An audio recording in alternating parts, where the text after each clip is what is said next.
নাঙ্গলকোট উপজেলা ও পৌরসভা বিএনপির আহ্বায়ক কমিটি গঠিত।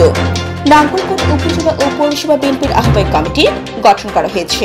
রোববার রাতে কুমিল্লা দক্ষিণ জেলা বিএনপির আহ্বায়ক জাকারিয়া তাহের সুমন ও সদস্য সচিব আশিকুর রহমান মাহমুদ ওয়াসিম ভিপি স্বাক্ষরিত উপজেলা বিএনপি ও পৌরসভা বিএনপির কমিটি অনুমোদন দেওয়া হয়। নাঙ্গলকোট উপজেলা বিএনপির আহ্বায়ক কমিটিতে আলহাজ নজির আহমেদ ভুইয়াকে আহ্বায়ক ও নুরুল আফসার নয়নকে সদস্য সচিব করে একটি সদস্য বিশিষ্ট আহ্বায়ক কমিটি গঠন করা হয়।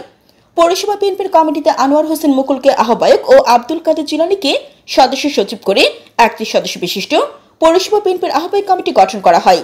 উপজেলা বিএনপির কমিটিতে অন্য সদস্যরা হলেন সিনিয়র যুগ্ম আহ্বায়ক অ্যাডভোকেট হামিদুল হক ভুইয়া, যুগ্ম আহ্বায়ক মিজানুর রহমান খোকন, সলিসিটর একরামুল হক মজুমদার, অধ্যাপক মোশাররফ হোসেন, কলিমুল্লাহ, মোহাম্মদ জাহাঙ্গীর আলম সদাগর, এনাম ভুইয়া, আলী আক্কাস, ইলিয়াস মজুমদার, আবু সাইম আজাদ, শহীদুল্লাহ ভুইয়া, মাহমুদ শাহ আলম ও আরিফুল আলম নোমান। পৌরসভা বিএনপি সিনিয়র যুগ্ম আহ্বায়ক হচ্ছেন আনোয়ার হোসেন নয়ন, যুগ্ম আহ্বায়ক আবু সুফিয়ান মজুমদার লিটন, আবু আহমেদ, ওহিদুল্লাহ বাবলু, মনিরুজ্জামান মানিক, আব্দুস সাত্তার, মাওলানা আব্দুর রাজ্জাক, ডাক্তার মাইনুদ্দিন বাহার ও মাসুম বিল্লাহ। জান্নাতুল আফসানা, এ নিউজ 24 টিভি।